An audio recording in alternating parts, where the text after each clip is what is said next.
Alors pour cette année, nous avons retenu comme thème le leader et sa famille. Nous nous sommes basés dans 1 Timothée chapitre 3, versets 4 à 5, où la Bible nous dit que si quelqu'un ne sait pas diriger sa propre maison, comment pourra-t-il prendre soin de l'église du Seigneur? Et nous sommes partis d'un constat que nous avons fait, c'est qu'il y a beaucoup d'hommes de Dieu qui servent le Seigneur, qui sont dans les ministères, mais qui ont carrément négligé l'aspect de la famille. Il y a même d'autres qui disent que non, c'est moi qui ai été appelé, c'est moi qui suis ministre. Mais du côté de la famille, nous avons constaté que les choses ne marchent pas.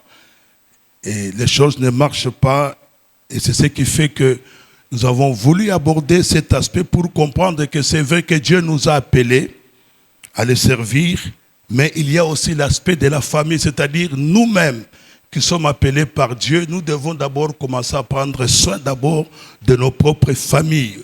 Parce que la famille, c'est une église en miniature avant, bien sûr, de diriger l'église du Seigneur. Et hier, dans notre introduction, nous avons montré l'importance de la famille et comment l'homme de Dieu doit s'occuper de sa famille.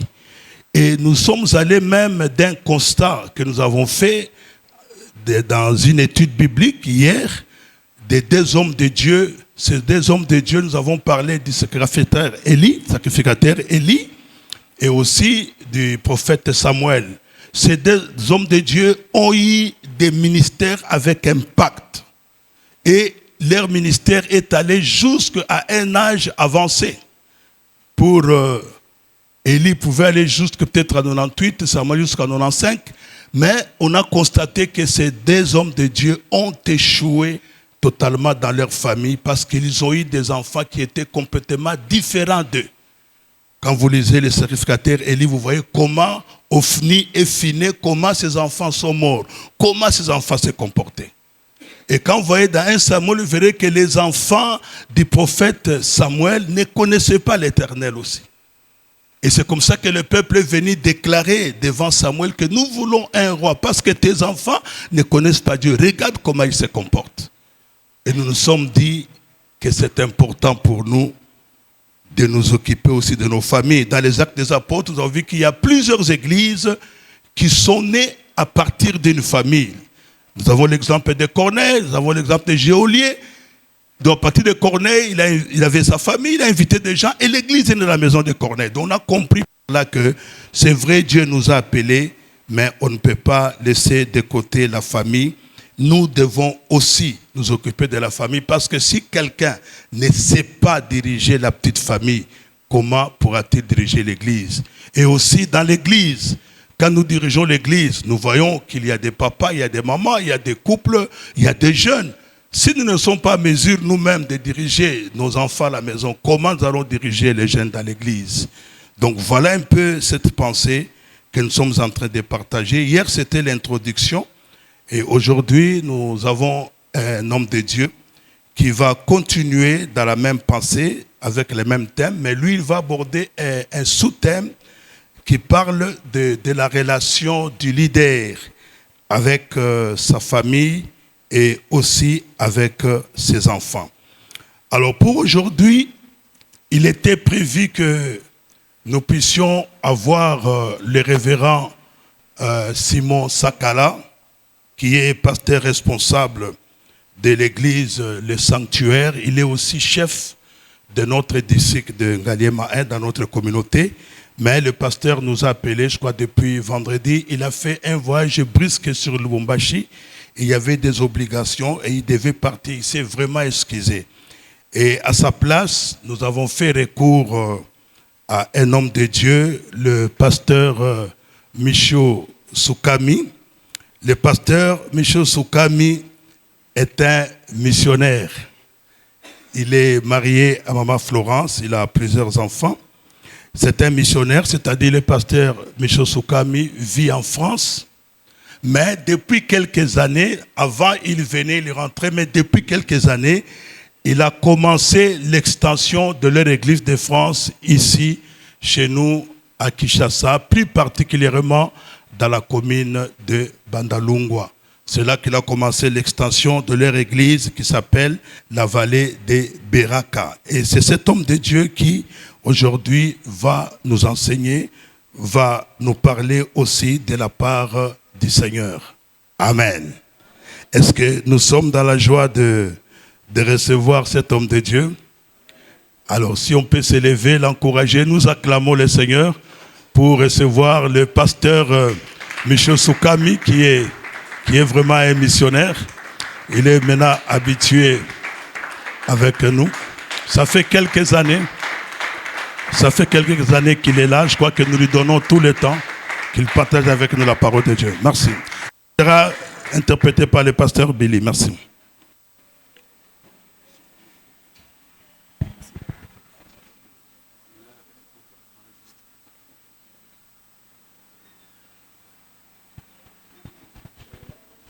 Shalom. Vous allez bien ce matin? Vous en allez na tongo la lelo? Nous allons prier d'abord. Tokobonde la nan. Éternel de gloire, nous venons encore ce matin devant ta face, te rendre des actions de grâce, déjà pour ces assises. Nous te rendons grâce pour le souffle de vie que tu nous accordes. Nous te rendons grâce pour cette journée merveilleuse que tu as voulu encore accorder à tes serviteurs et à nous-mêmes. Voici maintenant que nous arrivons au moment où nous voulons écouter ta parole. Laisse que cette parole puisse prendre place dans nos vies. La Bible me dit, poussé par le Saint-Esprit, que les hommes ont parlé.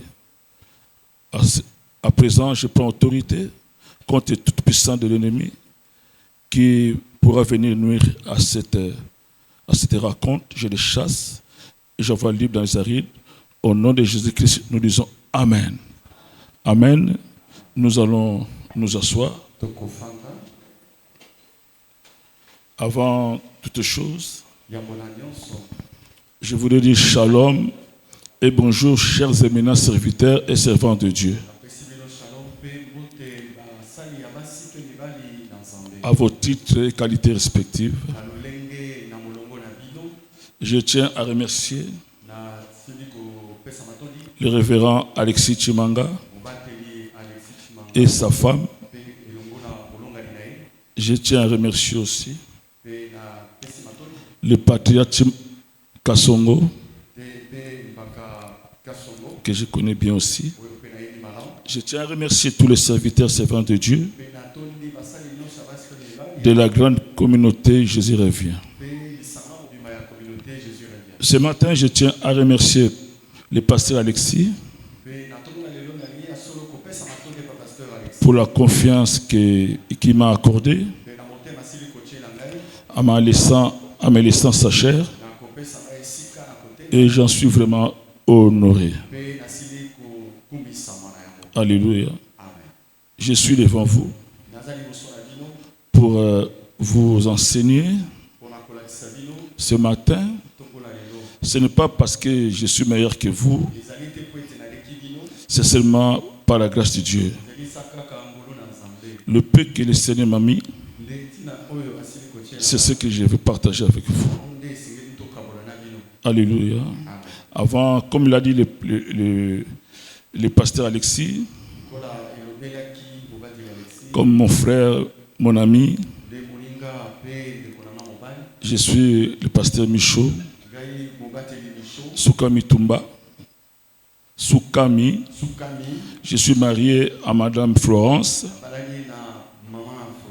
depuis 40 ans. Je suis père de 5 enfants,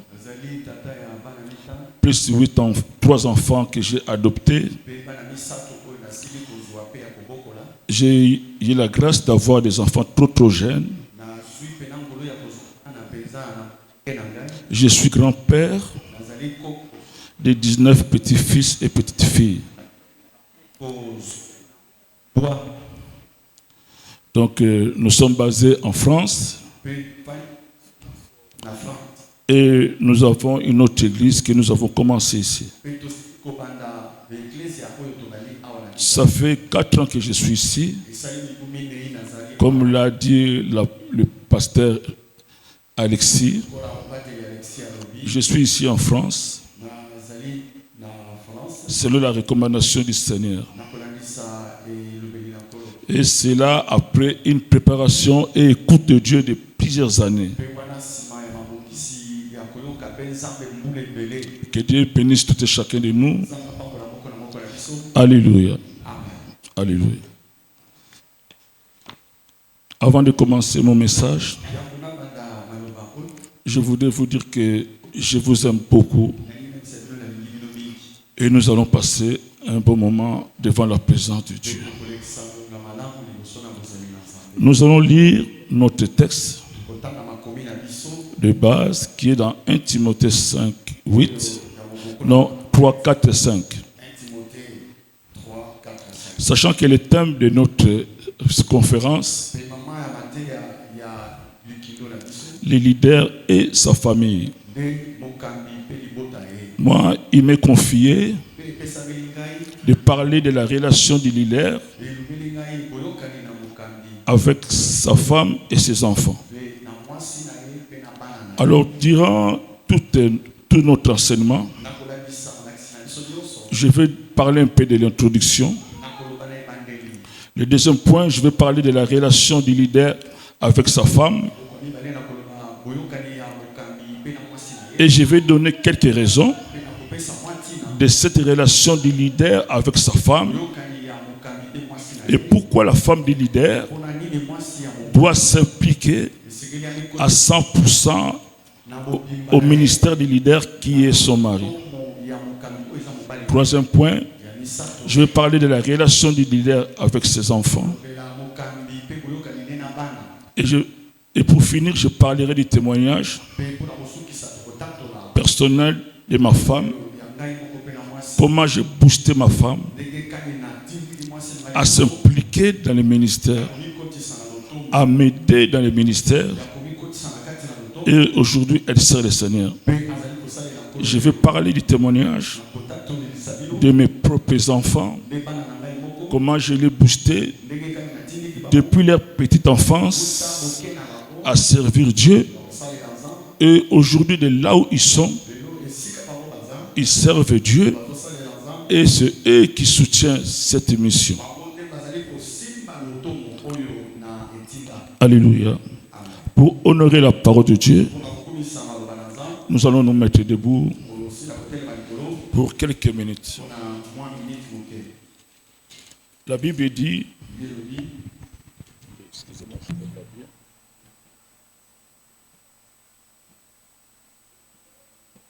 bien. 1 Timothée 3, du verset 4 au verset 5.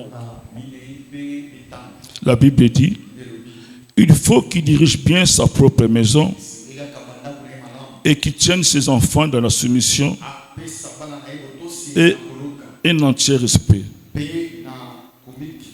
En effet, si quelqu'un ne sait pas diriger sa propre maison, comment prendra-t-il soin de l'église de Dieu? C'est la parole du Seigneur. Nous allons nous asseoir. Acclamons très fort pour la parole du Seigneur. Alors, nous bénissons le Seigneur de nous retrouver encore en ce lieu. Ce thème, cet enseignement est très important et capital. Et je bénis le révérend Alexis et son équipe de pouvoir choisir ce thème. Ce thème est très important et capital. C'est pour consolider nos ministères, c'est pour rendre plus solides nos ministères, pour rendre plus stable,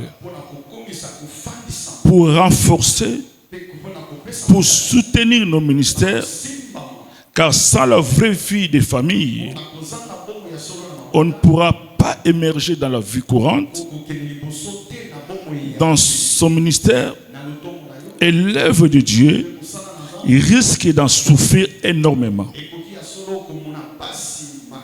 Un leader étant la personne qui, à l'intérieur de la communauté ou de l'église, prend la plupart des initiatives, mais les autres membres de la communauté ou de l'église, il détient le commandement. C'est lui le leader de la bande, c'est lui le chef de la bande. Alors un leader, pour y parvenir dignement à cette grande et lourde tâche que le Seigneur lui a donnée, doit avoir une famille. Non seulement une famille, mais avoir une très bonne relation avec sa femme et ses enfants.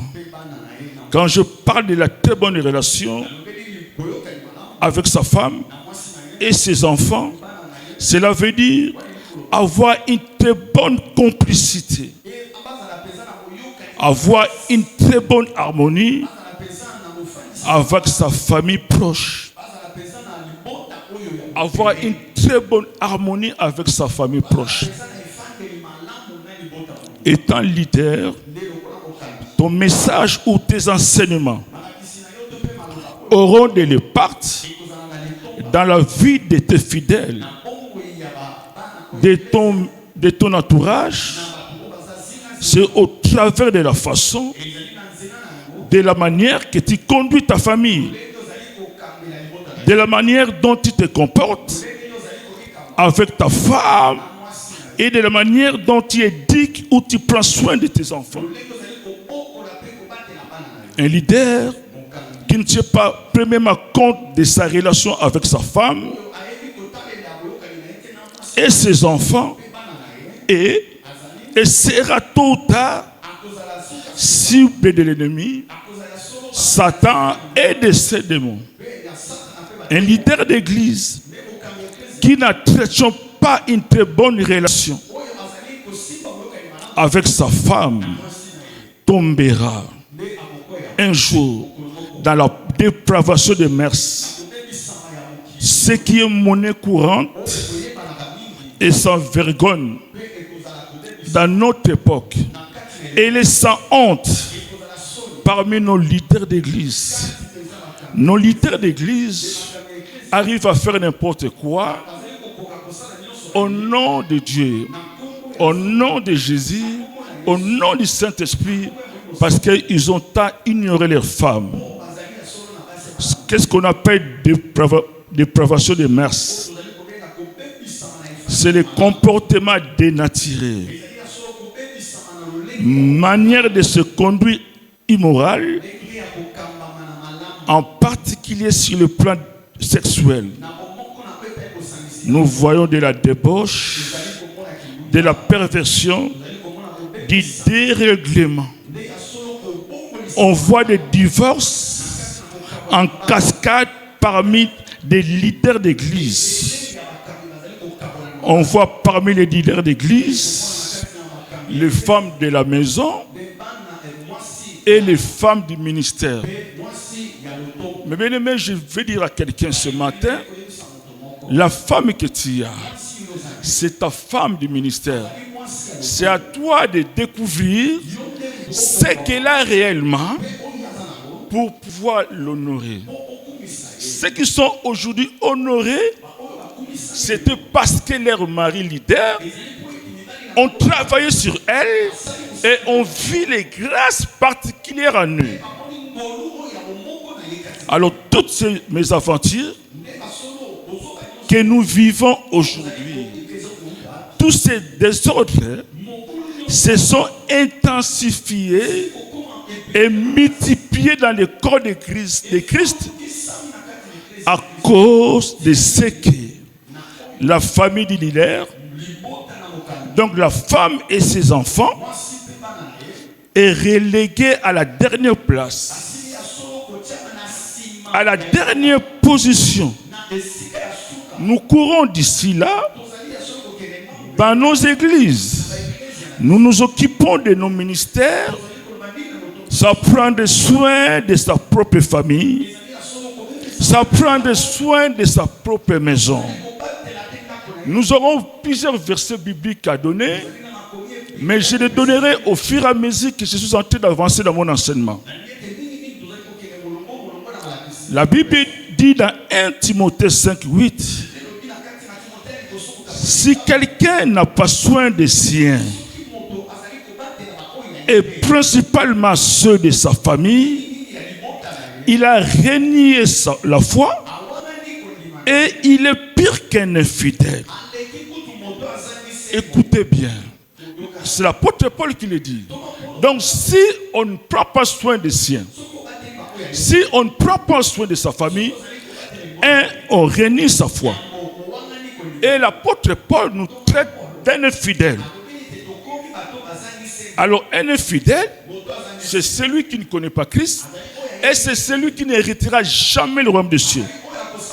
Dans la version d'Arbi, la Bible dit, il a renié la foi et il est pire qu'un incrédule. Combien nous ne négligeons pas nos familles? Combien nous ne négligeons pas nos familles? Combien nous ne sabotons pas nos familles au profit de l'Église, au profit de nos ministères? Nous sommes plus souvent dehors à la maison. Ces erreurs, c'est ce que nous faisons. Et quand nous faisons ces erreurs, c'est notre propre famille qui en pâtit. Alors, dans une documentation que j'ai lu quelque part, un pasteur leader d'une grande église en France a dressé une liste de priorités en tant que leader d'église. En tant que leader d'église. En tant que leader d'église, il a mentionné des priorités. La première priorité, il a mis Dieu. Dieu. Et je veux que tu comprennes bien ces priorités, afin que tu n'arrives plus à faire des erreurs comme nos aînés. Afin que tu sois erré dans ton ministère et dans ta famille. Afin qu'un jour tes enfants ne te fassent pas asseoir pour dire que papa, tu nous négliges. Ça m'est arrivé. Ça m'est arrivé. J'étais tout le temps parti. Jusqu'à ce qu'un jour, mes enfants m'ont fait asseoir. Ils m'ont dit, papa, tu cours beaucoup. Mais où est l'affection que tu nous donnes? Et cela est resté dans ma tête. L'enseignement d'aujourd'hui, elle est théorique, elle est aussi pratique. Donc ce sont des choses que j'ai vécues, que je vais vous parler. Et à la fin, je vais donner le témoignage de ma famille. Alors la première priorité, pour nous tous, c'est Dieu. Je pense que beaucoup, sinon tous, auraient mis Dieu à la première place. Puisque la Bible déclare, ou nous commande, de l'aimer de tout notre cœur, de toute notre âme, et de toute notre pensée, et de toute notre force. On voit ça dans Matthieu 22, 37. Donc, ce n'est pas mal d'aimer Dieu de tout ton cœur et de toute ton âme. Selon ce pasteur-là, et il a raison, il va donner la deuxième priorité, c'est la famille. C'est la famille. Mais bien aimé, ta deuxième priorité, à part Dieu, c'est la famille. C'est la famille. Prends le temps d'aimer ta famille. Prends le temps d'aimer ta femme. Prends le temps d'aimer tes enfants. Et de rester longtemps avec eux. La famille. Le conjoint en premier. Et les enfants ensuite. Car ceux qui ont une famille se sont engagés un jour devant Dieu, envers leurs conjoints et leurs futurs enfants. Et l'apôtre Paul dira encore, comment pourrions-nous prendre soin de l'Église si nous ne prenons pas soin de notre famille? Comment prenons soin de l'Église si nous ne prenons pas soin de nos familles? Et souvent, nous faisons le contraire. Moi, je suis le premier à faire le contraire. Mais depuis que j'ai compris cette réalité, j'ai changé. J'ai changé. Et d'après ce pasteur-là, la troisième priorité, c'est le travail séculier. Parce qu'il y a des leaders aussi qui travaillent pour pouvoir nourrir leurs enfants. En quatrième position, vient le ministère et l'Église. En cinquième position, même tu es leader de l'Église, nous sommes dans un monde où il y a beaucoup d'histoires, beaucoup de dépressions. Il faut savoir parfois partager avec amis et connaissances. Donc la cinquième priorité, c'est les amis et connaissances. La sixième priorité, étant que leader, c'est les loisirs. Étant que pasteur, leader, tu dois prendre aussi le temps de te défouler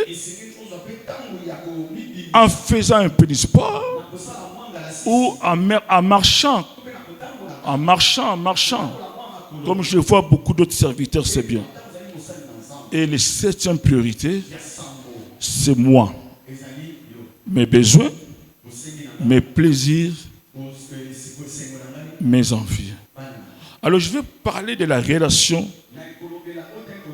du leader avec sa famille. Permettez-moi de boire un peu d'eau.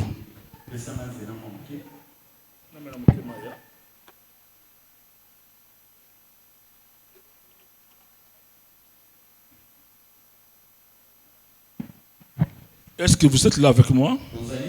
Si vous êtes là avec moi, vous élevez vos mains.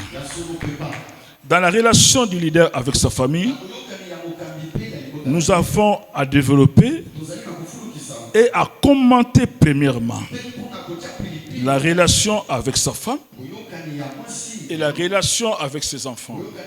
Dans la relation avec sa femme, nous allons parler des choses et des raisons pour lesquelles la femme du leader doit s'impliquer.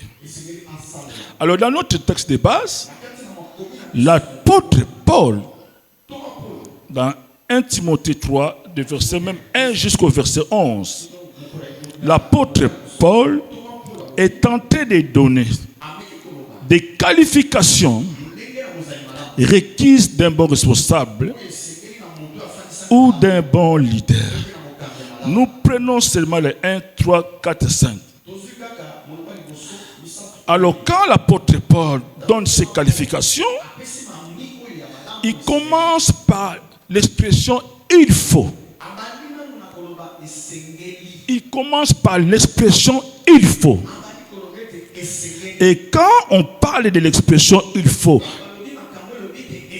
devant toute phrase, cela montre que c'est une obligation.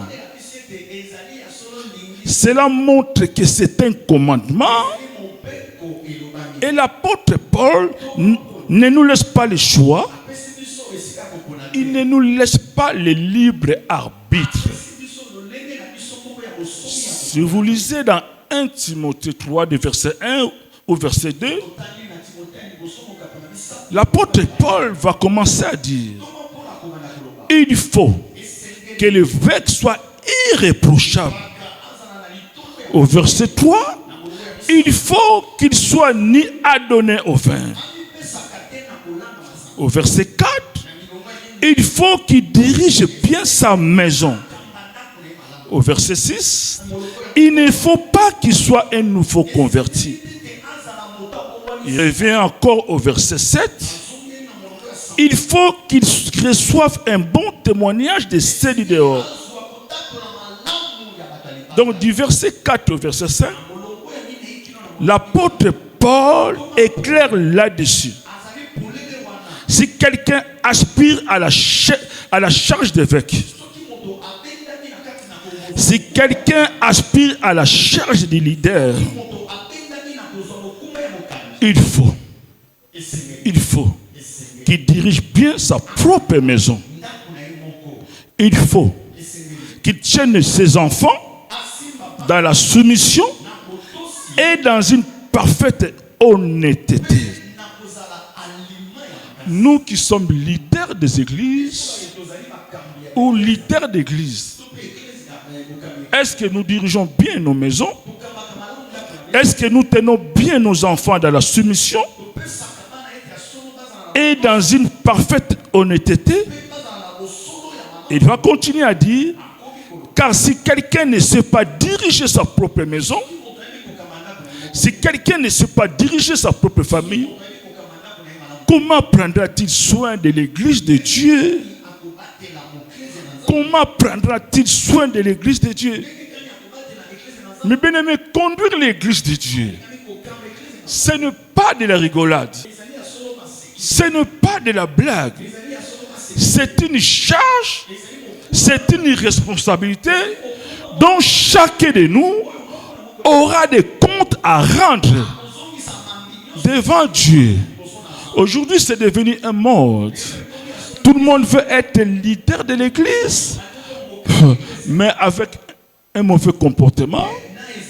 Tout le monde veut être leader. Mais je te dis ce matin, diriger l'église de Dieu n'est pas facile et nous aurons tous des comptes à rendre à Dieu. Bien-aimés dans le Seigneur, éminents serviteurs et servants de Dieu, que je respecte, s'occuper premièrement de sa famille, prendre soin de sa femme et de ses enfants premièrement, est une obligation. Répète avec moi, c'est une obligation. Le bas obligation. Obligation. Est une obligation et non une option. Et non une option. Nous allons revenir dans notre relation du leader avec sa femme. Pour ceci, notre texte de base, où nous allons nous appuyer sur 1 Pierre 3,7. La Bible dit, où l'apôtre Pierre est tenté de dire, Marie, montrez à votre tour de la sagesse dans vos rapports avec votre femme, comme avec un sexe plus faible. Honorez-la. Honorez-la. Honorez-la comme devant aussi hériter avec vous de la grâce de la vie. Qu'il en soit ainsi, afin que rien ne vienne faire obstacle à vos prières. Dans la relation du leader avec sa femme, selon les textes que nous venons de lire, dans 1 Pierre 3,7, leader d'église, écoute-moi et regarde-moi. Si tu veux que ta femme s'implique, sincère, se casse la tête, se poumonne dans ce que tu fais, qu'il puisse te suivre, la première chose à faire, c'est l'honneur. Honneur, honneur, honneur, honneur. Un leader doit honorer sa femme devant ses enfants à la maison, devant ses collaborateurs ou ses collaboratrices, devant ses fidèles, devant vos familles respectives et devant vos amis et connaissances. Tu vas l'honorer partout où vous vous trouvez. Honorer ta femme. Honorer ta femme. C'est quoi honorer sa femme? c'est marquer son respect envers elle. C'est marquer sa considération envers elle. C'est rendre hommage à ses qualités. C'est reconnaître les qualités de sa femme. C'est avoir de la haute estime envers elle. Parce que si Dieu te l'a mis à tes côtés, c'est pour un objectif, c'est pour un but. C'est quoi honorer sa femme? C'est valoriser sa femme.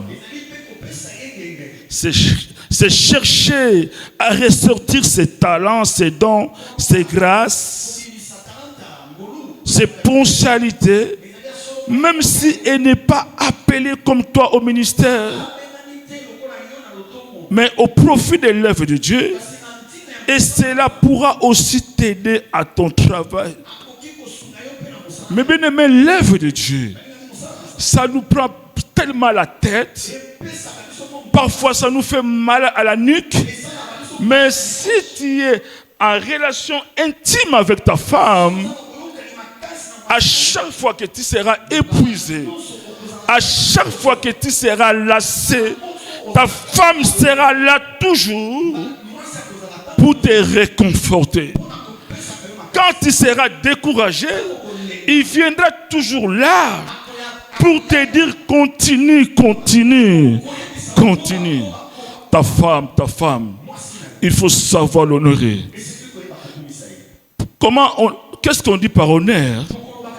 Ne pas étouffer ta femme et ne pas l'écarter. Car elle et tes enfants resteront à jamais et définitivement tes membres fidèles. Depuis que je sers Dieu, j'ai vu beaucoup de gens partir dans mon ministère. J'ai vu des gens que j'ai choyés, que j'ai tout donné, mais ils m'ont dit au revoir le jour au lendemain. Les jours, d'autres personnes sont parties sans même venir me dire papa d'accueillir. Dimanche, elle sort et elle ne retourne pas. Mais ta femme et tes enfants, même si c'est mari, ils resteront toujours tes premiers fidèles. Alléluia. Alléluia. Ne pas l'étouffer. Ne pas l'écarter ou se laisser s'écarter au profit des fidèles de l'église. Comme font souvent d'autres leaders. Je ne veux pas exposer ni ma femme, ni mes enfants, sinon ils vont souffrir avec des critiques, des combats. Je veux préserver leur réputation. En faisant cela ou en raisonnant de cette manière-là, c'est une grave erreur qu'on commet. Car c'est ta femme et tes enfants qui sont et resteront tes intercesseurs de tout temps, même mariés. Moi, je le vois avec mes enfants. Ils sont là-bas, mariés, mais ils intercèdent pour moi. Même s'ils sont partis dans leur maison, ils resteront toujours. Je vais dire quelque chose aux leaders de l'église. Pour aider vos femmes, si vous avez vos femmes, il faut savoir que la femme, c'est quelqu'un qui a une nature fière. Il a une nature peureuse. Alors si tu vois qu'elle a des grâces et elle commence à hésiter pour le faire, c'est à toi de les pousser. C'est à toi de les dire. C'est à toi de les flatter afin qu'ils puissent rentrer dans les champs. Je le dis à Lingala, ba maman bazalaka fière, ba maman babangaka. Alors ceux qui sont leaders, tu veux aller loin dans ton ministère, ne t'occupe pas de cela. Si tu vois que ta femme, parce qu'il y a des femmes qui sont comme ça, et nous tous, quand nous avons commencé le ministère, ce n'était pas facile pour pouvoir engager nos femmes Mais il fallait des tactes et des méthodes pour pouvoir l'enrôler. Écoutez bien, éminent leader, si ta femme se sent vraiment honorée, d'abord par toi, parce que c'est toi qui dois commencer à honorer ta femme, elle va s'impliquer totalement à ton ministère et à l'œuvre de Dieu. Si tu lui demandes aucun conseil à ton ministère par rapport au programme de l'église, tu ne t'intéresses à rien. Écoute-moi bien. À part des secrets de gens, des fidèles de l'église, à part des secrets de gens, à part des secrets que les gens peuvent te dire, des maladies ou des situations compliquées, que tu es censé de prier seul parfois. Mais tu ne peux pas tout cacher à ta femme. Une femme honorée par son mari leader doit être informée ou peut être informée en avance des communiqués importants en dehors du comité des responsables ou des serviteurs. Si tu honores ta femme, elle ne va pas être surprise ou apprendre avec tous les autres membres ensemble des décisions importantes pour le bon fonctionnement de l'église.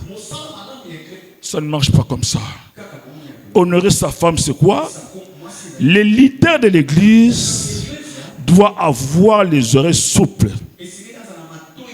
tendres, intersensibles pour écouter les conseils sages de sa femme.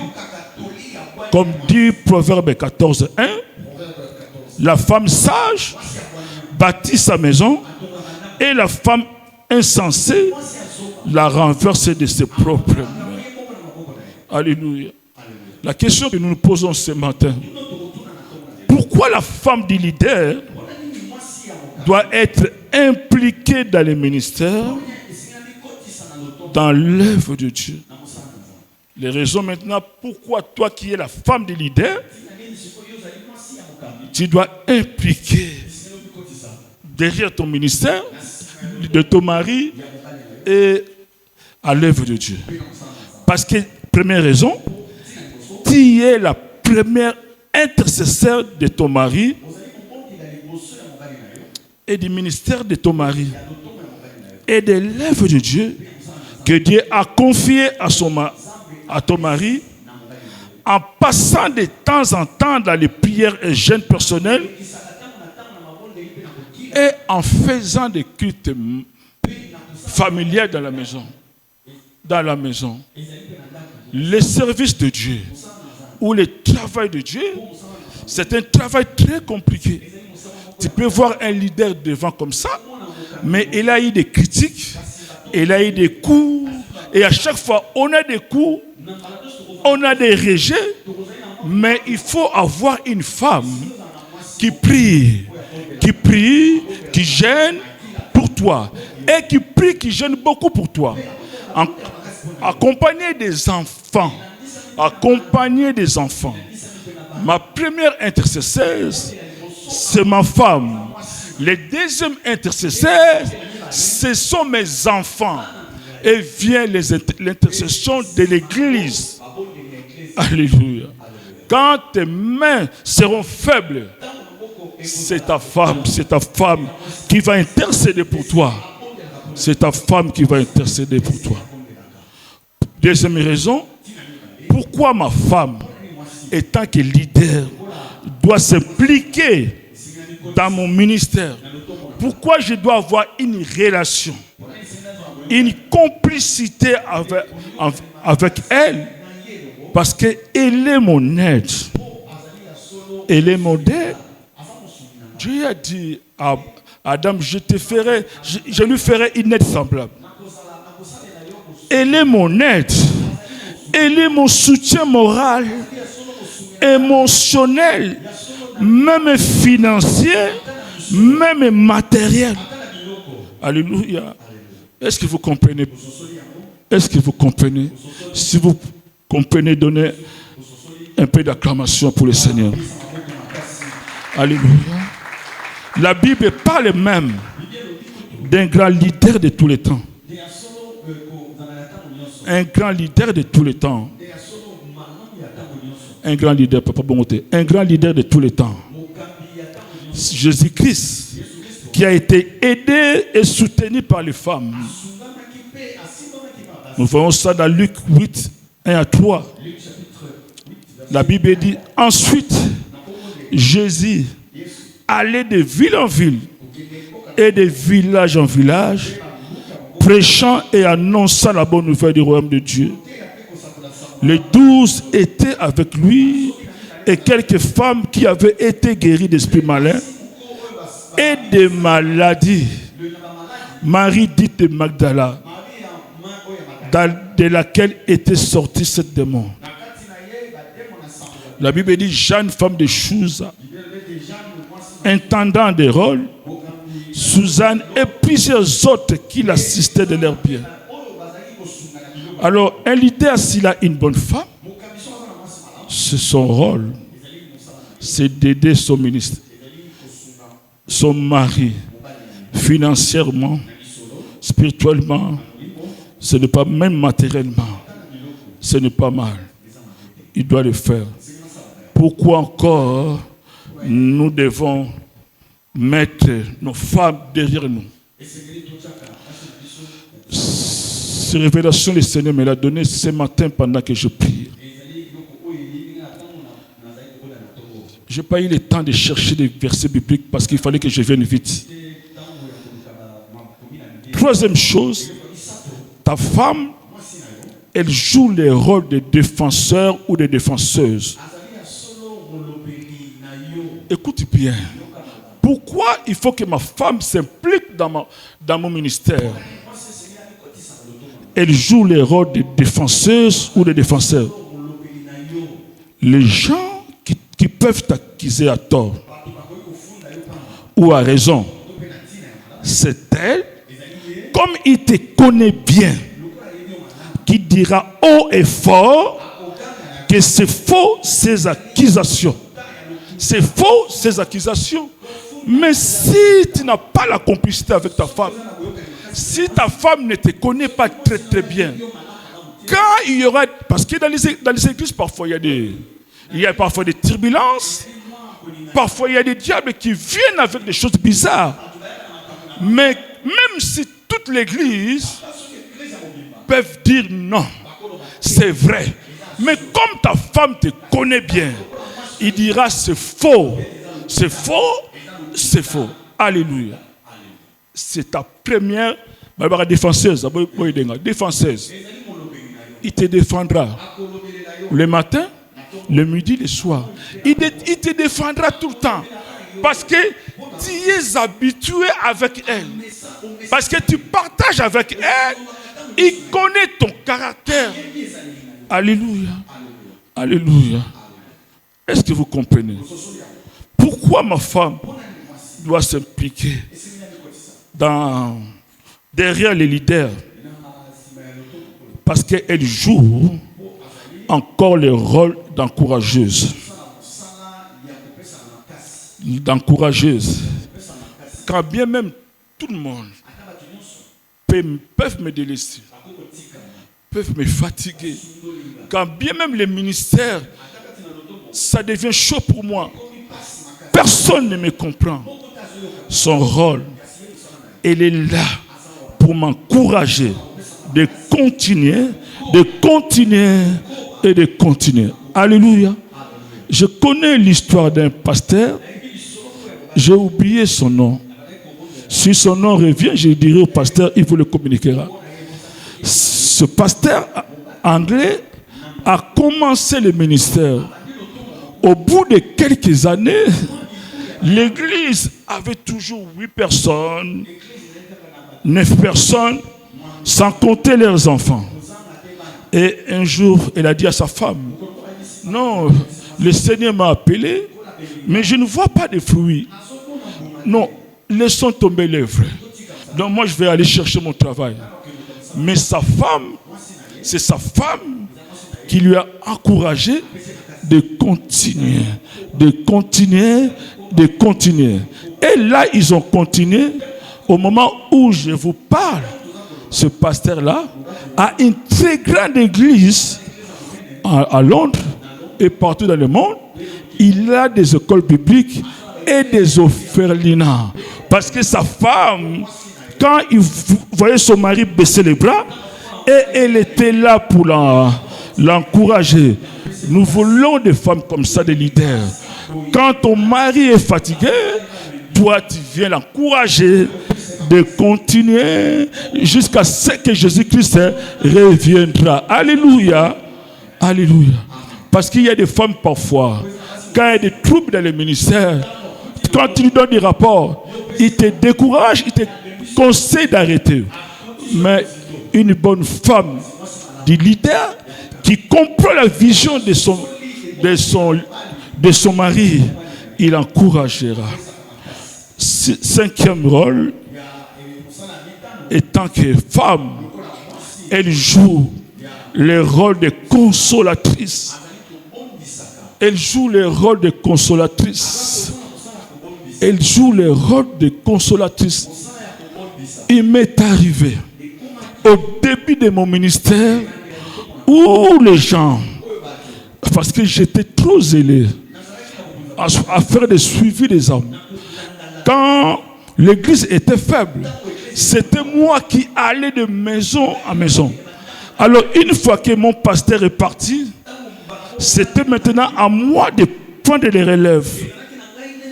Une fois que je prends les relèves, je vois les mêmes personnes qui m'aimaient, à qui j'ai rendu service, me rejetaient.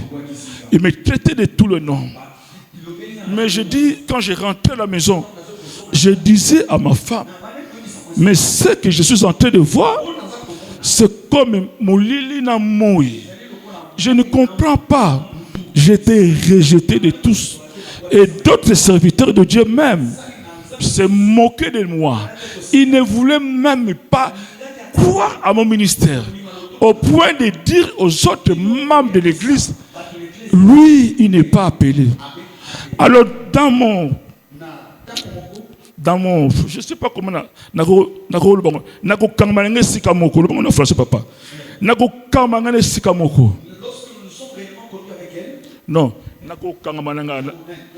dans mon isolement, quand j'ai rentré à la maison, à part Dieu, Jésus et le Saint-Esprit, c'était ma femme qui me consolait. Ne pleure pas, ne pleure pas, Dieu est avec toi. Dieu est avec toi. Et étant leader, quand les épreuves viennent, quand les difficultés viennent, tu as une femme qui te console ou tu as une femme qui te blesse encore. Nous avons besoin de femmes, et tant que leader, qui nous consolent quand nous prions. S'il me console par des mots, et quand il rate dans la chambre, il cherche encore la consolation dans mon cœur au moyen de la prière. Alléluia. Pourquoi la femme du leader doit s'impliquer dans le ministère du leader?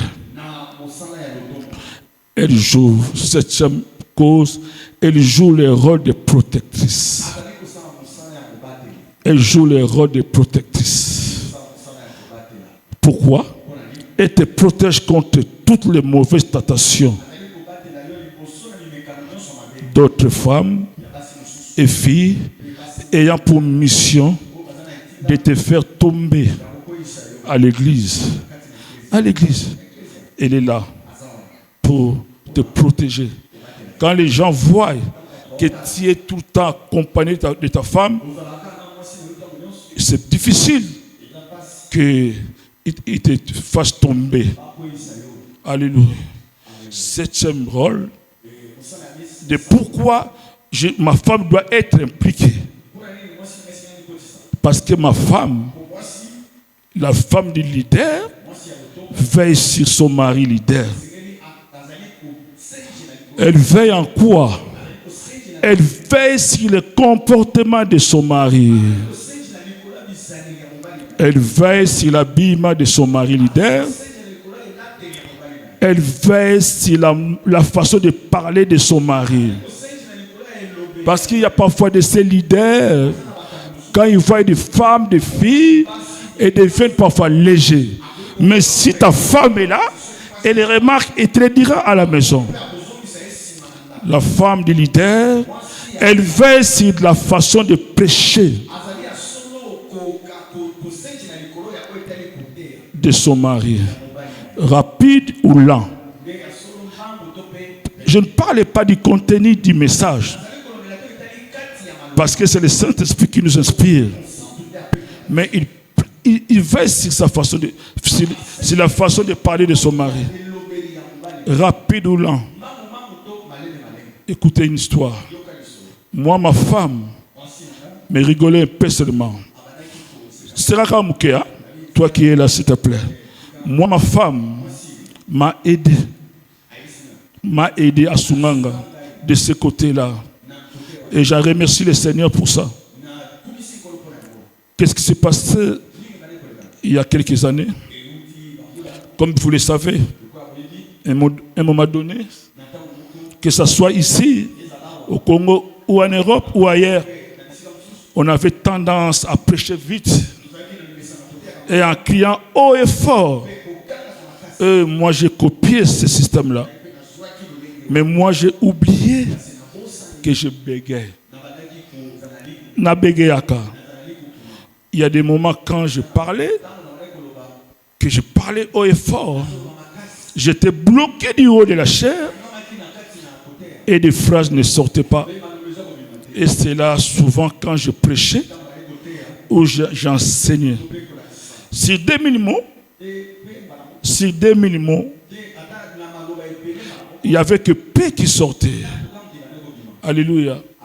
Et il y avait des mots qui étaient inaudibles à cause de mon bégaiement, à cause de ce que je voulais copier les autres. Comment est-ce que ma femme m'a aidé? Voilà, un jour après Christ, on rentre à la maison. Après déjeuner, et me demande si elle peut me conseiller. Il me demande si il peut me conseiller. Mais je lui ai dit, bien sûr, avant de commencer ce conseil, et elle va d'abord commencer à faire des éloges. Papa Michaud, tu sais que tu pries, tu jeûnes beaucoup, avant de préparer ou de passer à la chair. Moi, je lui dis oui, avec fierté. Tu sais que tu enseignes ou tu prêches un peu bien. Moi, je dis oui, bien sûr, par la grâce de Dieu. Après, il me dit, moi, je vois des sacrifices que tu fais. Tu lis beaucoup, tu regardes et tu écoutes d'autres prédicateurs pour te perfectionner. Mais tous ces sacrifices que tu fais, tu veux que ça parte tout le temps pour rien? Et puis il me dit, écoute-moi maintenant. Et mes conseils, en me regardant, j'ai dans les yeux.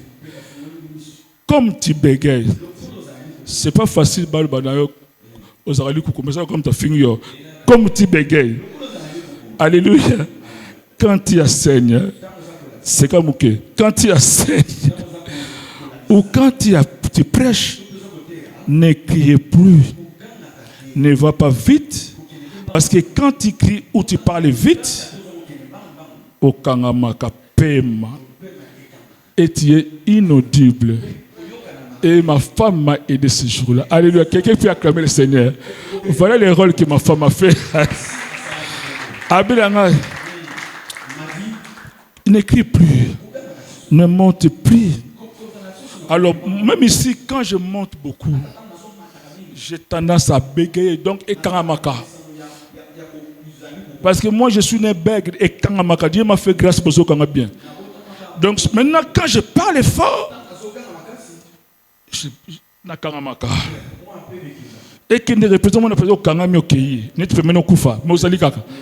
mais c'était ma femme qui a eu le courage de me dire, ne copie pas les autres. Reste seul. Et en restant seul, les gens vont être bénis. Et ce jour-là, j'ai dit merci à mon Dieu. Voilà, quand je prêche, je vais doucement.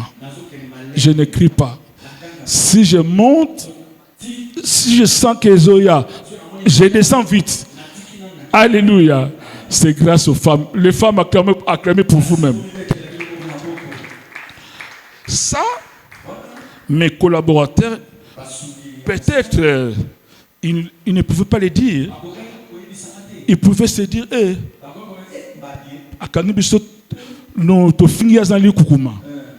mais ma femme m'a sauvé ce jour-là.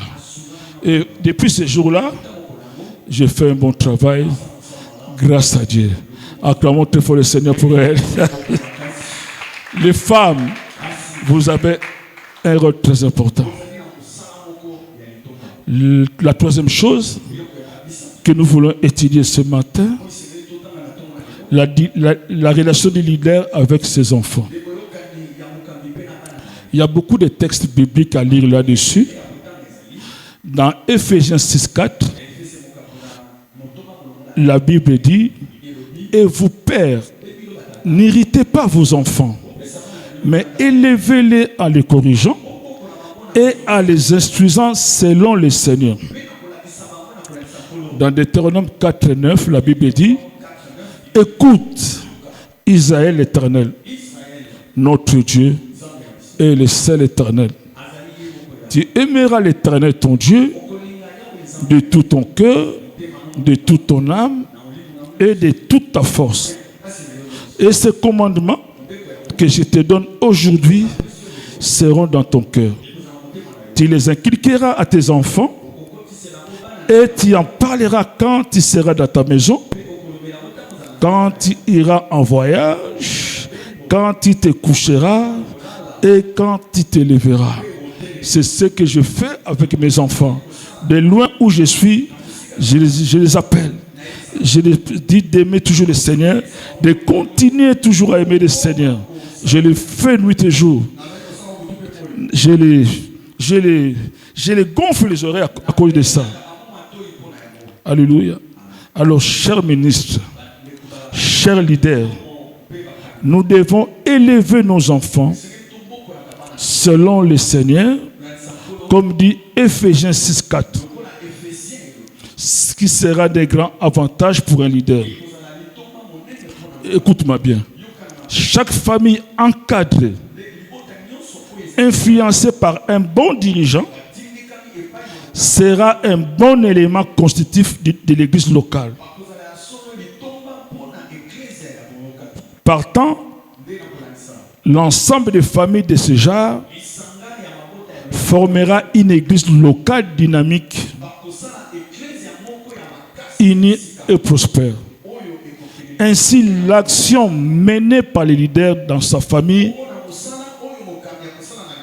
est prolongée à une échelle plus haute et plus large. Les dirigeants ou les leaders d'église doivent donc prendre conscience de l'importance capitale de ses devoirs et responsabilités vis-à-vis de sa propre famille.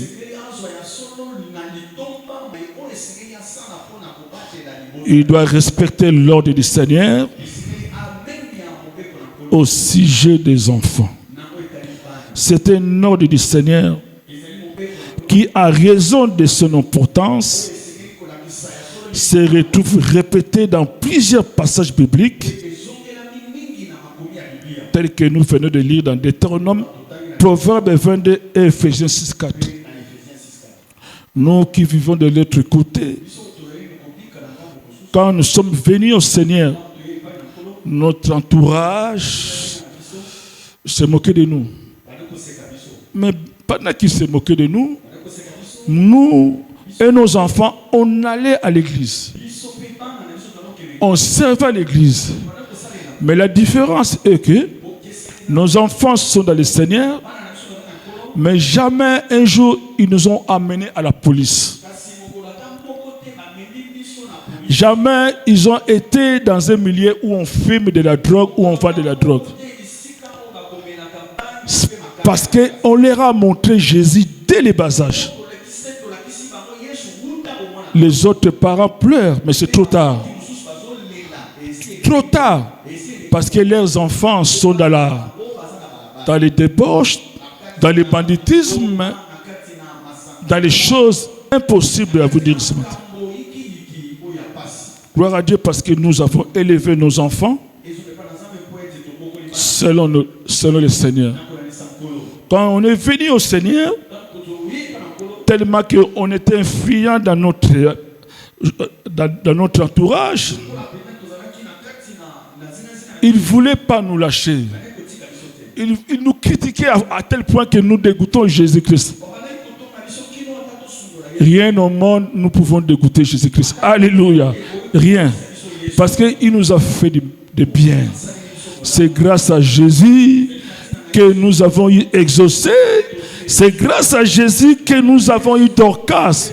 Rien au monde, on peut ignorer Jésus. Par parlant de l'éducation des enfants, comment éduquer nos enfants? Ce qu'il faut éviter, ce qu'il faut faire, et nous allons parler un peu, ne pas négliger la culture. Ce qu'il faut éviter. Les bons leaders, un bon leader ou un bon dirigeant, c'est communiquer les savoirs. Il sait patiemment les répéter. Il sait patiemment les répéter en d'autres termes, sans être ennuyé jusqu'à ce que les bénéficiaires reçoivent ce qu'ils communiquent. Les parents ne doivent pas adopter à l'égard des enfants des comportements négatifs, agressifs ou trop durs. C'est ce que nous sommes souvent. L'expression de père qui ne se décourage, employée dans Colossiens 3:21, est bien plus profonde encore dans les textes originaux grecs. Littéralement, de père qui ne manque de force et de caractère. Certains enfants peuvent manquer de personnalité ou peuvent être bègues,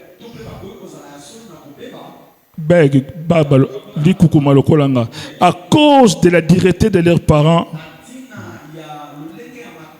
en parole ou en acte. Donc je ne pense pas que c'était mon cas. Tout parent averti et digne de ce nom doit éviter cela. Et tant que leader, tu dois être modèle. Tu ne peux pas parler à tes enfants comme les gens de ce monde. Alléluia. Beaucoup sont devenus bêtes. Ils manquent de personnalité à cause de ce que, pendant qu'ils étaient enfants, tu les engueules au point de les frapper. En Afrique, on frappe beaucoup les enfants. Vous frappez beaucoup les enfants. En France ou en Europe, si tu frappes des enfants, on te met en prison. Par rapport à l'éducation des enfants, ce qu'il faut faire.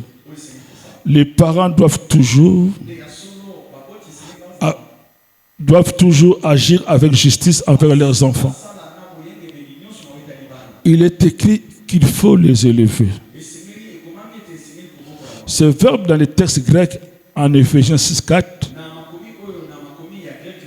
veut dire prendre soin constamment de leaders d'église. Nous devons prendre soin constamment de nos enfants. C'est une responsabilité que Dieu nous a donnée.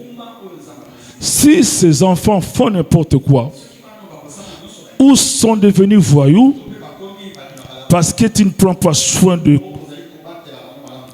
ils doivent les discipliner et toute correction doit s'accompagner d'instructions. Les instruire selon le Seigneur veut dire en substance fixer les enfants selon les vérités du Seigneur. Même si c'est dire fixer les enfants sur les vérités, sur les principes bibliques. Mais c'est là dans tous les aspects de la vie. Il faut leur donner des solides fondements et des critères de jugement éprouvés. Nous sommes forts parfois en donnant des révélations, des messages, des enseignements dehors que dans nos maisons. Pour réussir dans tout cela, les parents doivent savoir parler aux enfants avec amour, avec douceur, avec bienveillance et les mettre en confiance. Il n'y a rien de plus rassurant pour les enfants que de savoir que leurs parents les aiment. En ce qui me concerne, je suis parfois dur avec mes enfants. C'est pour leur avenir. Mais le plus souvent, quand je parle avec mes enfants, c'est comme si je parle avec mes amis. C'est comme si je parle avec mes amis. Alléluia. Qu'est-ce qu'il faut faire encore pour l'éducation des enfants? Ne pas négliger la culture. On va finir bientôt, puis je vais passer au témoignage. Ne pas négliger la culture. La famille est la première cellule de la société humaine. Dans ce cadre familial,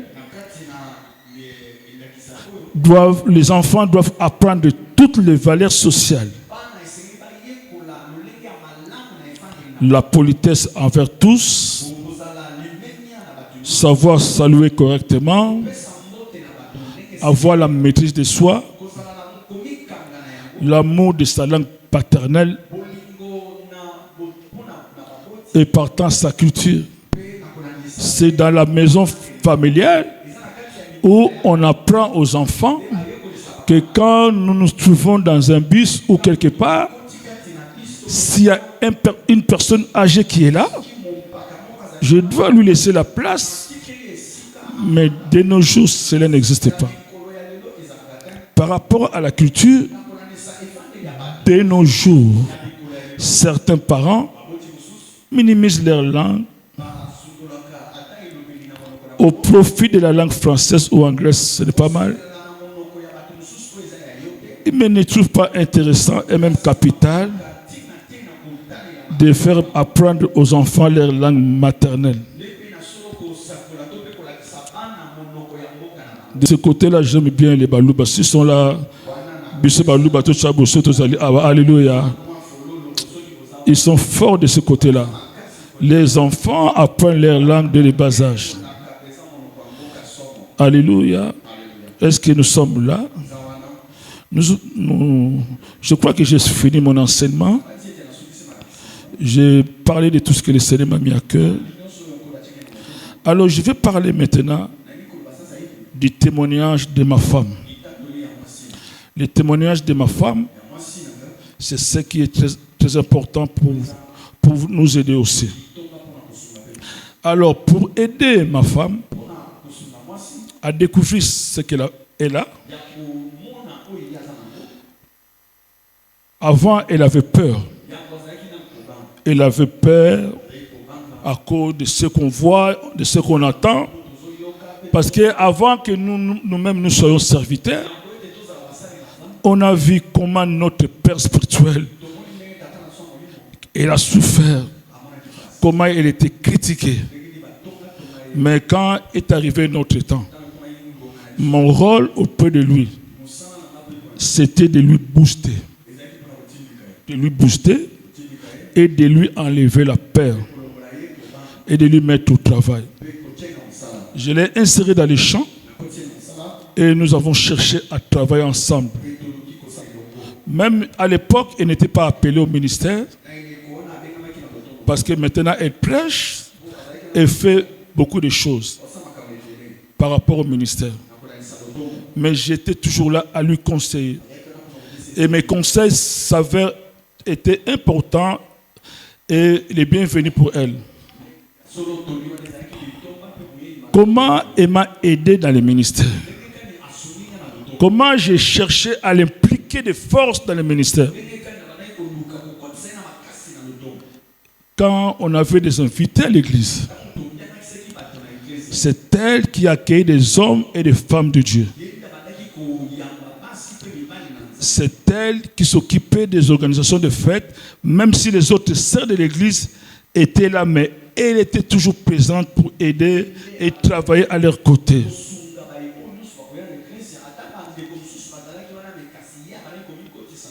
Quand elle commençait un peu à maîtriser la parole de Dieu,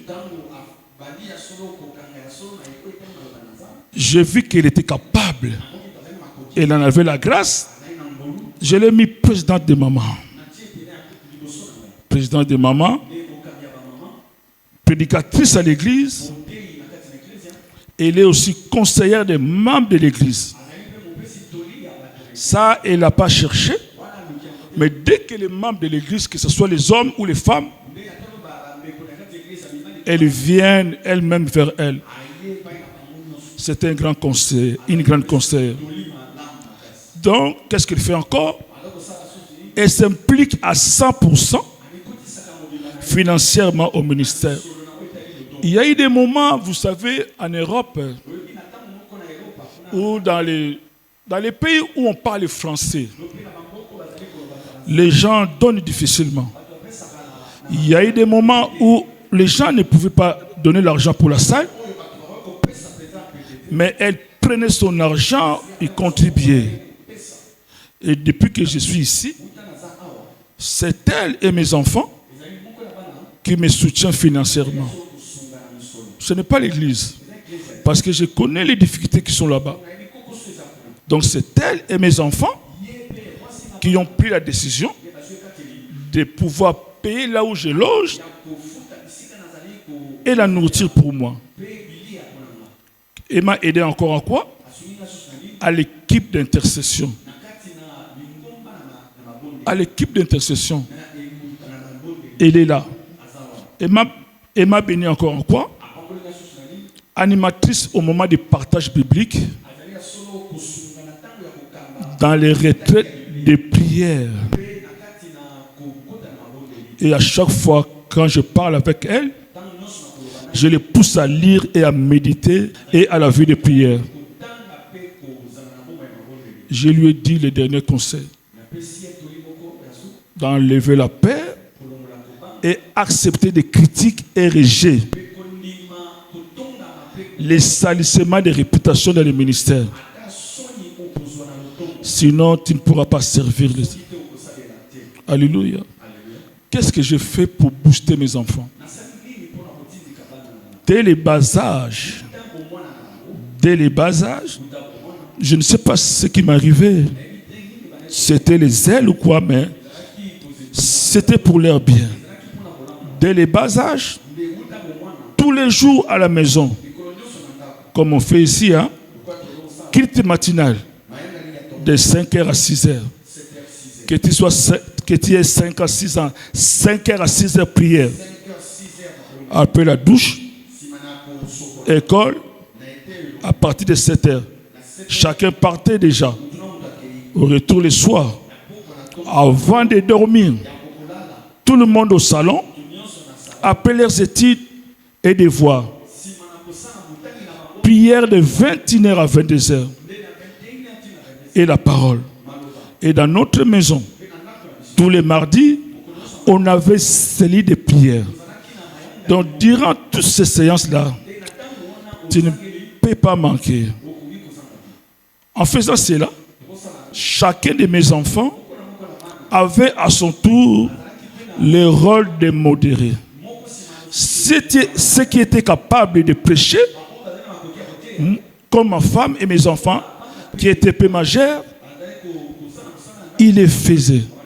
En dehors des retraites que l'église organisait, dans notre maison, une fois par mois, on avait des retraites de famille.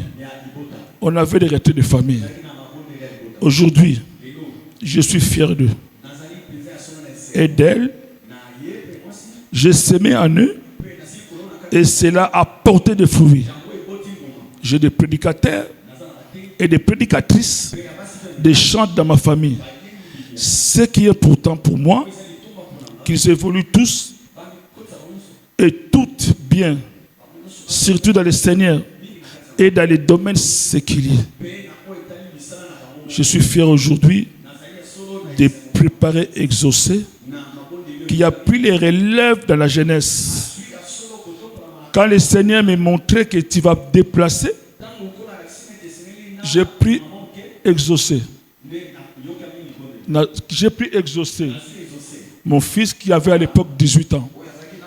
J'ai resté avec lui tous les week-ends avec d'autres jeunes. Je l'ai enseigné, je lui ai montré comment prier, comment jeûner. Aujourd'hui, c'est lui qui s'occupe des jeunes. Et le Seigneur lui a fait grâce de pouvoir jouer tous les instruments derrière. Et c'est lui qui a pris les relèves de montrer aux jeunes de l'église tous les instruments. Alors, quand nous allons en France, il y a des solistes, il y a des pianistes. C'est la vision que je leur ai donnée. Le vœu de mon cœur qu'il continue aujourd'hui.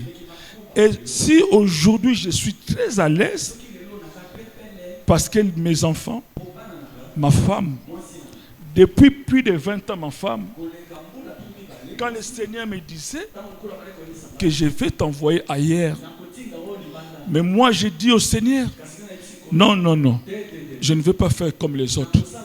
Je sais que je ne mourrai pas maintenant. J'ai demandé au Seigneur la permission de voir ma dernière finir ses études, travailler et me laisser partir. Alléluia. Du moment où je suis ici, loin que je suis, je communique avec eux, je prie avec eux, je continue toujours de la semer. C'est la raison pour laquelle, mes bien-aimés, ne néglige pas ta famille.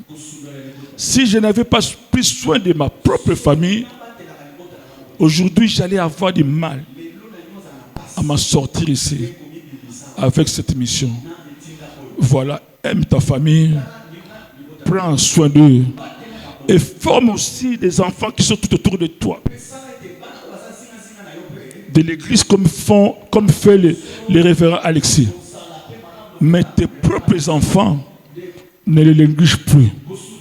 Ta propre femme ne la néglige pas. Elle a des yeux, de la valeur auprès de Dieu. Elle a un rôle à jouer auprès de toi. Auprès de toi. Auprès de toi. Si tu demandes que Dieu lui accorde la sagesse pour t'aider à cette œuvre qu'il t'a donnée. Tu ne peux pas seulement honorer d'autres femmes, mais la tienne, tu la relègues. Tu ne peux pas seulement honorer d'autres enfants et les tiennes, tu la relègues en dernière position. Non, non. L'objectif de cette conférence est que nous puissions donner la première place à notre famille, à nos enfants. Si ta famille échoue, ton ministère échouera. Quel est ce pasteur? Quel est ce leader qui marche bien, qui marche dans la crainte de Dieu, mais qui voit ses enfants qui sont fous, qui sont délinquants, qui sont alcooliques? Comment tu fais pour dormir? Moi, je ne pourrais pas. Moi, je ne pourrais pas. Éminent serviteur de Dieu, cet enseignement, ce séminaire, ou bien cette conférence est venu pour toi. Est venu pour toi. Moi, j'étais le premier avec mon zèle de sortir tout le temps. Et mes enfants, mes aînés, avant exaucer, avant Dorcas, ils m'ont fait un jour asseoir. Papa, tu sors beaucoup, tu prends pas soin de nous. Nous, on a besoin de ton affection. On a besoin de toi. On a besoin de toi. Tes enfants ont besoin de toi. Reste à leur côté. Vous savez, bien que c'est le Seigneur qui m'a recommandé de venir ici, Arnaud ne dit pas, il y a des moments que je pleure mes enfants. Je pleure mes enfants parce que j'ai une complémentarité terrible avec mes enfants. J'ai une complicité terrible avec mes enfants. Vous savez ce que je fais pour pallier à cette situation? J'ai dit, Seigneur, c'est vrai, tu m'as envoyé au Congo, mais aide-moi, fais quelque chose qui me permettra d'aller le voir souvent. J'ai fait des démarches. Au moment où je vous parle, j'ai le visa permanent, papa. Donc je peux aller voir mes enfants et revenir. Alléluia. Acclamons très fort le Seigneur. Alléluia.